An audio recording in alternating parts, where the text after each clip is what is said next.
స్తుతుల మధ్య నివాసం చేస్తున్న దేవునికి మనము స్తుతులు, స్తోత్రాలు, కృతజ్ఞతలు చెల్లించుకుంటూ ఈ యొక్క క్లాస్ని మనం ప్రారంభించుకుందాం. ఆయనకి స్తుతులు, స్తోత్రాలు. వాక్యాన్ని వింటున్న మీకు అందరికీ నా హృదయపూర్వకమైన వందనాలు చెల్లిస్తూ ఉంటున్నాను. మనం పరిశుద్ధ గ్రంథం నుంచి గత 2 రోజులుగా యెహోవా యందు భయభక్తులు కలిగి ఉంటే ఏమి వస్తుంది, లేదా ఈ యొక్క లోకములో బ్రతికేటి మనమందరము మన యొక్క జీవితాన్ని కొనసాగించుకుంటూ మంచిగా ముందుకు వెళ్ళాలంటే యెహోవా యందు భయభక్తులు ఎందుకు కలిగి ఉండాలి అనేటువంటి విషయాన్ని ఆలోచన చేస్తున్నాం. అందులో భాగంగానే నిన్నటి దినాన మనం ఏం ఆలోచన చేశామంటే, యెహోవా యందు భయభక్తులు కలిగినటువంటి వారు ఈ యొక్క లోకంలో మంచిగా ప్రవర్తించే వారై ఉంటారు. యెహోవా యందు భయభక్తులు కలిగినటువంటి వారికి ధైర్యము వస్తుంది అనేటువంటి విషయాన్ని, అదే రీతిగా యెహోవా యందు భయభక్తులు మనం కలిగి జీవించడం వలన దీర్ఘ ఆయుష్ వస్తుంది. యెహోవా యందు భయభక్తులు కలిగి ఉండడం జ్ఞానాభ్యాసానికి మూలము అనేటువంటి విషయాల్ని నేను ఆలోచన చేశాం. ఈ దినమందు వాటికి కొనసాగింపుగా మరికొన్ని విషయాల్ని మనం ధ్యానం చేసుకుందాం. మనం ఆలోచన చేస్తున్నది సొలొమోను గారు రాసినటువంటి సామెతల నుంచి మాత్రమే మనం ఆలోచన చేస్తున్నాం. అందులో మొదటగా ఈ దినమందు సామెతలు 16 నుంచి 6వ వచనాన్ని చదువుకొని మనం ప్రారంభించుకుందాం. కృపాసత్యము వలన దోషమునకు ప్రాయచిత్తము కలుగును, యెహోవా యందు భయభక్తులు కలిగినట వలన మనుషులు చెడుతనము నుండి తొలగిపోదురు. నా ప్రియమైనటువంటి సహోదరి సహోదరులారా, ఈ యొక్క లోకంలో మనం జీవిస్తూ ఉన్నప్పుడు అపవాది గర్జించు సింహం వలె ఎవరిని మింగివేయుదునా అని ఎదురు చూస్తూ ఉంటుంది. ఎందుకు అంటే దానికి మనల్ని పట్టుకోవడమే ముఖ్యం, దేవుని నుంచి దూరం చేయడమే ముఖ్యం, ఈ యొక్క లోకంలో పడేయడమే ముఖ్యం, మనల్ని నాశనం చేయడమే ముఖ్యం, దేవుని యొక్క బిడ్డలుగా జీవించకుండా చేయడమే ముఖ్యం. మనకు ఈ యొక్క లోకంలో అనేక రకాలైన ఆశలు చూపిస్తూ మన యొక్క ఆలోచన తన యొక్క స్వాధీనంలో ఉంచుకొని దేవునికి దగ్గర కానివ్వకుండా చేయడమే దాని యొక్క ముఖ్య ఉద్దేశం. సాతాంది ఎవరిని మింగుదాని గర్జించే సింహంలాగా ఎదురు చూస్తూ ఉంటుంది. దానికి మనం చిక్కామనుకోండి, ఏమవుతుందంటే ఈ యొక్క లోకంలో మనం చెడ్డవారిగా నిరూపించబడతాము. దేవుని యందు ఆయనకు నచ్చినటువంటి జనాంగముగా మనం బ్రతకలేము. ఆయన యొక్క చిత్తాన్ని నెరవేర్చేవారుగా మనం జీవించలేము. అనేక మంది భక్తిపరులకు ఆదర్శవంతంగా మనము ముందుకు కొనసాగలేము, వారిని ఆదర్శంగా కూడా తీసుకోలేము. అయితే ఇక్కడ సొలొమోను గారి ద్వారా దేవుడు ఈ సమయమందు మనతో మాట్లాడేటువంటి విషయం ఏంటంటే, ఈ యొక్క లోకములో మనుష్యులు వారి యొక్క చెడుతనము నుంచి తొలగిపోవాలి అంటే, చెడుతనాన్ని తొలగించుకోవాలి అంటే, చెడు అనేది వారికి అంటకుండా జీవించాలంటే యెహోవా యందు భయభక్తులు కలిగి ఉండడం ఒక్కటే ఆప్షన్ అని స్టేట్మెంట్ ఇస్తున్నారు సొలొమోను గారు. మనం ఈ యొక్క వాక్యాన్ని ఆలోచన చేస్తే, ప్రియమైనటువంటి వారలారా, యేసుక్రీస్తు ప్రభువారు చెడుతనం అంటే పాపం, యేసుక్రీస్తు ప్రభువారు ఈ యొక్క చెడుతనాన్ని తీసివేయడానికి, అంటే పాపాన్ని తీసివేయడానికి ఒక శరీరాన్ని ధరించి పరలోకంలో నుంచి ఇక్కడికి ఈ యొక్క లోకానికి వచ్చి మన కొరకు ఈ యొక్క లోకంలో మనతో సమానమైనటువంటి వ్యక్తిగా 33 సంవత్సరాలు బ్రతికి అనేక మందికి సత్యాన్ని బోధించి, అనేక మందిని పాపంలో నుంచి పరిశుద్ధతలోనికి నడిపించి, చీకట్లో నుంచి వెలుగులోనికి పిలిచి, ఈ యొక్క చెడుతనముని విసర్జించి పరిశుద్ధమైన జనాంగంగా జీవించడానికి ఆయన తన యొక్క స్వరక్తాన్ని చిందించాడు. ఆయన యొక్క రక్తం ద్వారా పరిశుద్ధపరచబడినటువంటి మనమందరము ఇప్పుడు పరిశుద్ధమయ్యాం. ఆ యొక్క ప్రభు రక్తం అనేది మనకు లేకపోతే మనం పరిశుద్ధమైనటువంటి వారము కాదు. దానికి దేవుడు ఆనాడు ప్రభువు వారిని అక్కడ నిలిపి ఆ యొక్క కార్యక్రమాలు జరిగించాడు. సొలొమోను గారి ద్వారా ఆ విషయాల్ని ముందుగానే తెలియజేస్తూ ఉంటున్నాడు. ఏంటంటే యెహోవా యందు భయభక్తులు కలిగి ఉండటం వలన మనుషులు చెడుతనం నుండి తొలగిపోదురు. ఈ మాట చెప్పబడింది క్రీస్తు ప్రభువారు ఉద్దేశించి కాదు, నేను మీకు అర్థం అవ్వడం కోసం తెలియజేశాను. అంటే ఆ యొక్క చెడుతనము పోవాలి అంటే మనం దేవుని యందు భయభక్తులు కలిగి ఉండాలి. ఆ చెడుతనమే పాపం అనుకుంటే ఆ పాపాన్ని తీసివేయడానికి ప్రభువారు వచ్చారు. ఆ పాపాన్ని తీసివేసి ఇప్పుడు తండ్రిని దేవుని కుడి పార్శ్వన కూర్చొని ఉన్నాడు మరలా రావడానికి అనేటువంటి విషయాన్ని మీకు తెలియజేస్తూ ఉంటున్నాను. రెండవదిగా పరిశుద్ధ గ్రంథం నుంచి 19వ అధ్యాయం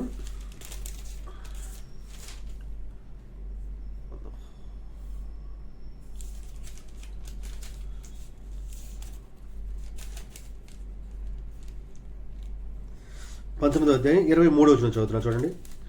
యెహోవా యందు భయభక్తులు కలిగి ఉండుట జీవ సాధనము, అది కలిగిన వాడు తృప్తుడై అపాయము లేకుండా బ్రతుకును. ప్రియమైనటువంటి నా సహోదరి సహోదరులారా, ఇక్కడ సొలొమోను గారు మనకు మరొక విషయాన్ని తెలియజేస్తున్నారు. అది ఏంటి అంటే జీవ సాధనమే యెహోవా యందు భయభక్తులు కలిగి ఉండడము. యెహోవా యందు భయభక్తులు కలిగిన వాడు తృప్తుడై అపాయము లేకుండా బ్రతుకుతాడు. తృప్తి అనేది మనం ఆలోచన చేస్తే ఆకలి విషయంలో మనకు అర్థమవుతుంది. అపాయము లేకుండా అనేది ఆలోచన చేస్తే సమస్య వచ్చినప్పుడు అని అర్థమవుతుంది. జీవ సాధనము అంటే మనం బ్రతుకుతున్న యొక్క లోకంలో మన యొక్క జీవనం విధానము, దాంట్లో మనం సాధన చేయడము, ఇవన్నీ జరగాలంటే దేవుని యందు భయభక్తులు కలిగి ఉండడం ఒక్కటే మార్గము. ఇది తప్ప వేరొక ఆప్షన్ మనకు లేదు అని ఇక్కడ సొలొమోను గారు మనకు స్టేట్మెంట్ ఇస్తున్నాడు. ఒకవేళ ఆయన యందు భయభక్తులు లేకపోతే మన యొక్క జీవన సాధనంలో మనము తృప్తి లేకుండా బ్రతకలేము. అదే రీతిగా అపాయము లేకుండా కూడా బ్రతకలేము. ఎప్పుడైతే మనం దేవుని యందు భయభక్తులు కలిగి జీవిస్తామో అప్పుడే మనం యొక్క లోకంలో ఎలాంటి అపాయము లేకుండా మనం తృప్తి కలిగి బ్రతకడానికి అవకాశం ఉంటుంది అనేటువంటి విషయాన్ని మీకు తెలియజేస్తూ ఉంటున్నాను. ఎందుకంటే మనిషి యొక్క ఆలోచన, మనుషుల యొక్క క్రియలు, మనుషుల యొక్క ప్రవర్తన యొక్క లోకంలో రకరకాలుగా ఉంటుంది. ఏ సమయానికి ఆ సమయానికి మారిపోతూ ఉంటుంది. మనం సేఫ్ అనుకున్న సమయంలోనే కష్టాల్లో పడతాం. మనకు ఏ కష్టం లేదనుకున్నప్పుడు ఇంకా సమస్యలు పెద్దవవుతాయి. ఎప్పుడు ఎలా జరుగుతుందో తెలియదు. అదంతా మన యొక్క ప్రవర్తనను బట్టి మాత్రమే, మన ఆలోచనను బట్టి మాత్రమే, మన యొక్క హృదయాన్ని బట్టి మాత్రమే తప్ప వేరేది కాదు.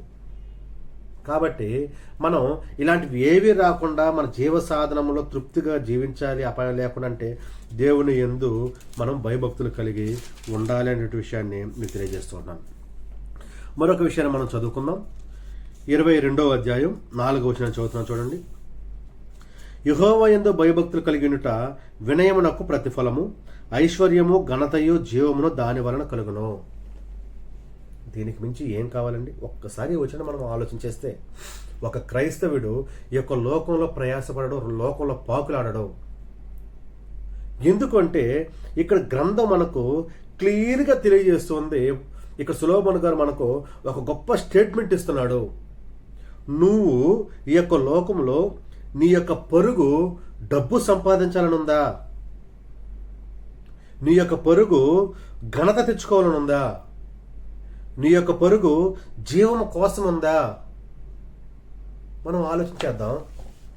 ఈ యొక్క లోకంలో బ్రతికే అనేక మంది జనాలు ఈనాడు వారు డబ్బు సంపాదించడమే ధ్యేయంగా పిల్లల్ని వదిలిపెట్టి, భార్యలు వదిలిపెట్టి, కుటుంబాన్ని వదిలిపెట్టి, సమస్తాన్ని వదిలిపెట్టి ఉద్యోగం చేస్తూ ఎక్కడెక్కడో బ్రతుకుతూ, దేశ విదేశాల్లో బ్రతుకుతూ, వెట్టి చాకరీ చేస్తూ, బానిసలాగా బ్రతుకుతూ, గొప్పగా బ్రతుకుతూ, రకరకాలుగా బ్రతుకుతూ డబ్బు సంపాదించడంలో మునిగి తేలుతున్నారు. ఎలాగైనా మనం డబ్బు సంపాదించాలి, ఐశ్వర్యవంతులు అవ్వాలి, వేరే వాళ్ళ దగ్గర మనం చేయి చాచకూడదు.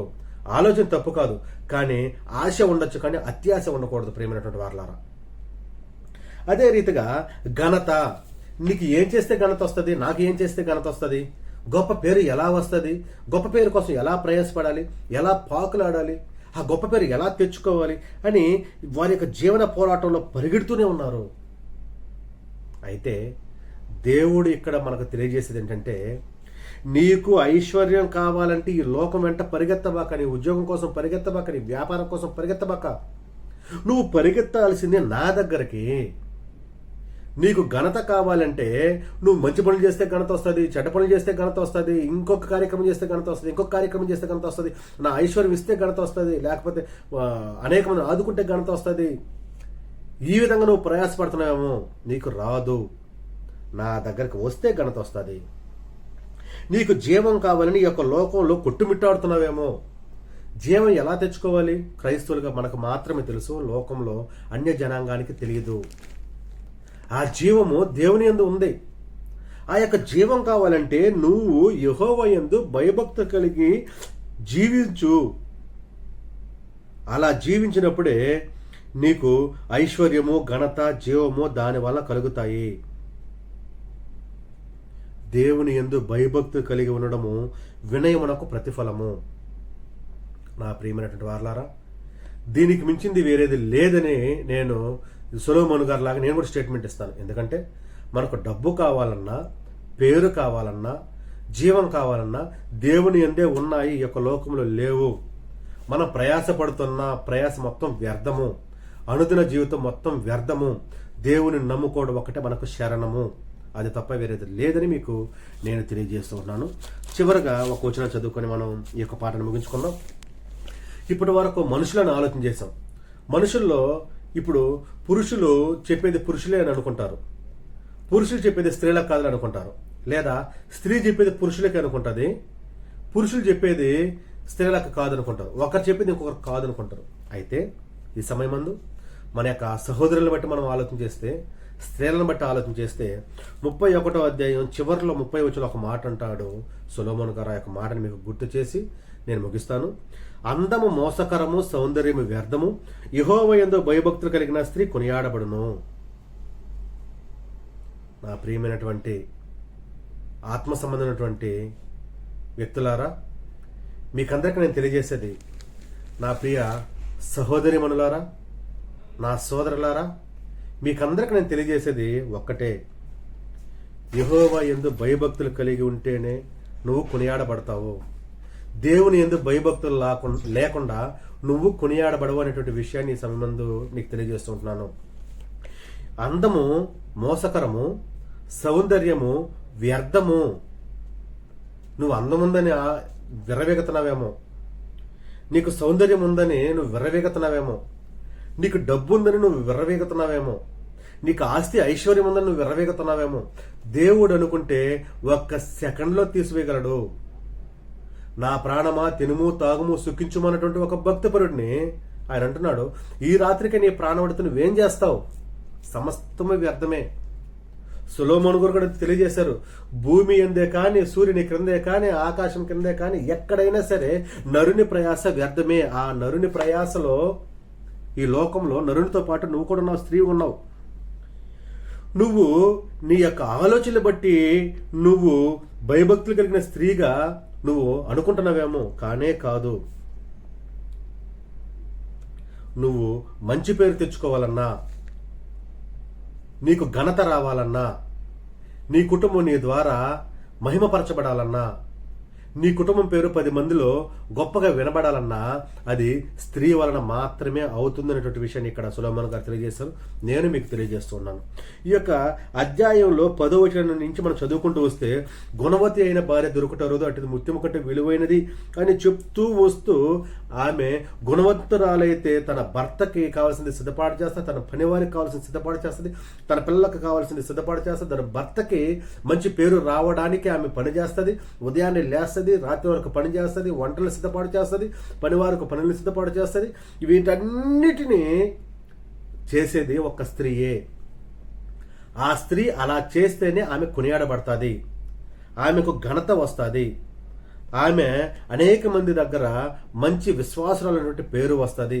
అలాంటి పేరు కలిగినటువంటి స్త్రీగా నువ్వు ఉండాలని నువ్వు అనుకుంటున్నావా?